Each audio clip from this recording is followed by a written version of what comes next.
Mga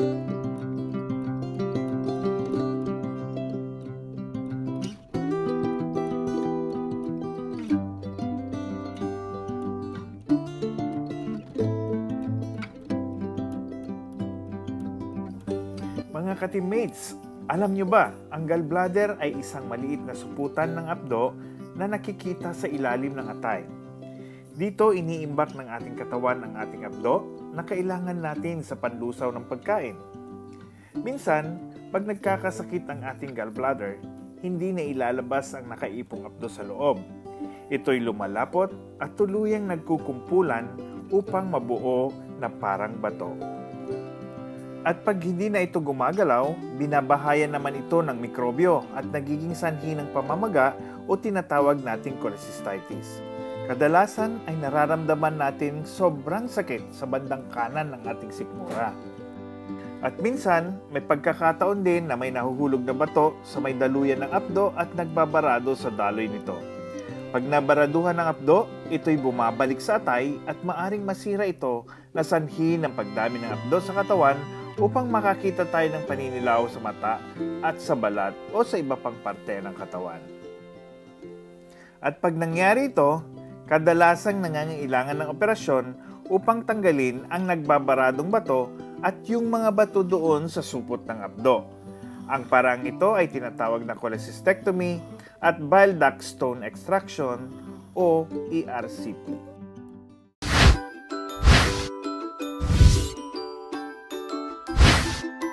Hello mga ka-teammates and welcome again dito sa ating vlog. Ngayon ay pag-uusapan natin ang mga bato sa apdo at ang mga komplikasyon nito. Isa na dito yung pag nagbabarado sa daluyan na nagiging sanhi ng paninilaw sa balat at mata at pagkasira ng atay. So halina at magkwentuhan tayo. At ang una nating gagawin ay tatanggalin natin yung nagbabaradong bato doon sa daluyan ng apdo. At ang tawag dito ay ERCP. Ang ERCP o tinatawag na endoscopic retrograde cholangiopancreatography ay isang paraan upang malaman at malunasan ang mga problema sa atay, sa supot ng apdo or gallbladder at yung daluyan ng apdo, pati na rin ang lapay o ang pancreas. At ito ay gumagamit ng espesyal na kamera na kung tawagin ay endoscopes. At gumagamit din kami ng ibang mga makabagong mga makina o mga X-ray. Ang endoscopes na gamit dito ay isang mahaba at madaling mabaluktot na tubo na may ilaw sa dulo. Ito'y halos kasing laki lang ng ating hintuturo. Ang iyong doktor na may kakayanang gumawa ng ganitong procedure ay tinatawag na gastroenterologist at ito'y ginagawa habang kayo ay tulog. Ang inyong gastroenterologist ang siyang magpapasok ng kamera doon sa bunganga at dadaan sa lalamunan at sikmura hanggang sa unang parte ng small intestine na kung tawagin ay duodenum. Nandito yung dulong labasan ng daluyan ng apdo. Dito ine-examine ng inyong doktor ang loob ng daluyan ng apdo at naglalagay din ng pampakulay or contrast para mas malinaw ang istruktura sa loob.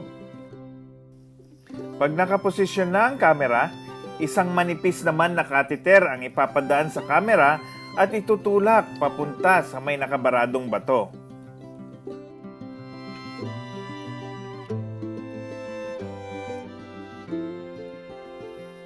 Sunod naman na ipapasok ang wire na may balon sa dulo at ito ang ginagamit na pangsungkit sa nakabaradong bato hanggang sa tuluyan ng mahulog sa bituka at lalabas sa ating dumi. Pag tuluyan nang natanggal ang mga nagbabarado, dito na nagtatapos ang operasyon. Ang wire ay binubunot kasama na ang kamera. Napakahalagang malunasan ang pagbabarado para maiwasan ang pagbalik ng apdo sa atay at lulusawin ito. Ang atay kasi ang siyang sentro ng metabolismo, kaya't pag ito'y nasira, kasunod na rin ang ibang parte ng katawan. Maaari ding magdulot ng malalang impeksyon na maaring ikakasama ng ating katawan.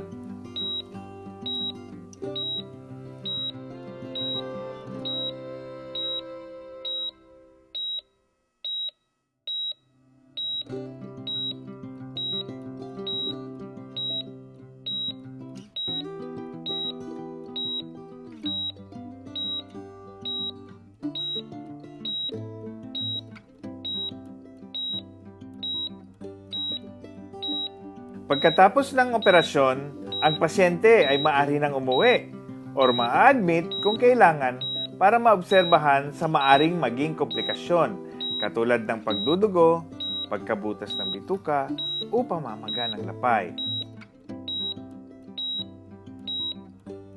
Ang kabuuang operasyon ay madalas na nagtatagal ng 1 oras o depende ito sa hirap ng sitwasyon. Tandaan, ang ERCP ay unang bahagi pa lang ng operasyon. Kakailanganin pa rin nating tanggalin ang madalas na pinanggagalingan ng bato na kung saan ito ay yung suputan ng apdo or gallbladder. Ang operasyong nagtatanggal sa ating gallbladder ay tinatawag nating cholecystectomy.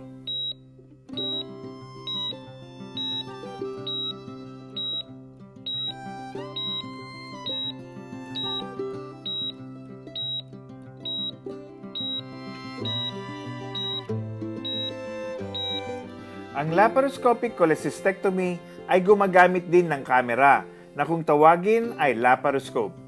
Sa dulo nito ay may nakakabit na ilaw at daanan ng hangin. Ito ay kasinlaki lang ng hintuturo at yung ibang instrumento ay maliit pa sa hinliliit. Dahil dito, nangangailangan lang ng 3 o 4 na maliliit na hiwa ang ganitong operasyon. Dito sa maliliit na butas, idadaan ang instrumento kasama ang kamera upang makita ng maliwanag ang loob ng tiyan kung saan makikita ang supot ng apdo.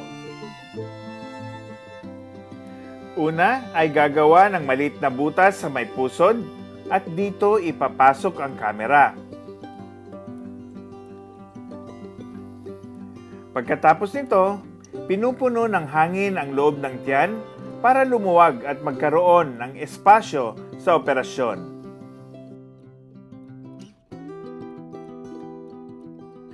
Pagkatapos may posisyon lahat ng instrumento, doon na inuumpisahang ihiwalay ang gallbladder.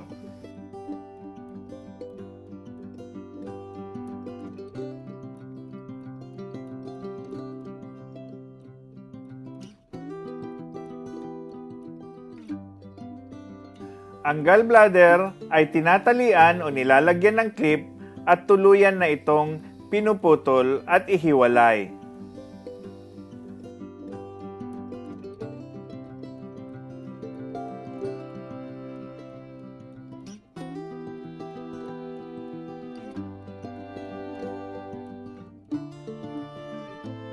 At yung natanggal na gallbladder na kung saan kasama sa loob yung mga bato ay inilalabas din sa maliliit na butas na pinagdaanan ng instrumento.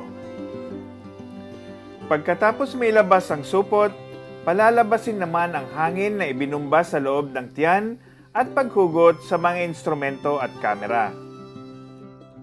Tuluyan nang isasarado ang maliliit na sugat sa pamamagitan ng pagtatahi o paggamit ng stapler at tatakpan ng malinis na gasa. Huwag mag-alala dahil sa kabuuan ng operasyon, ikaw ay pinapatulog sa pamamagitan ng general anesthesia.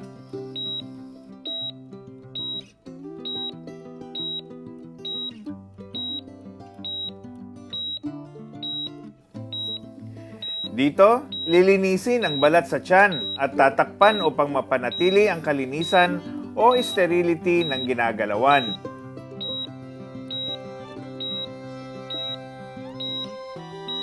At dito, sinisiguro lahat ang kailangan ay gumagana, pati na ang kaayusan at kalagayan ng isang pasyente.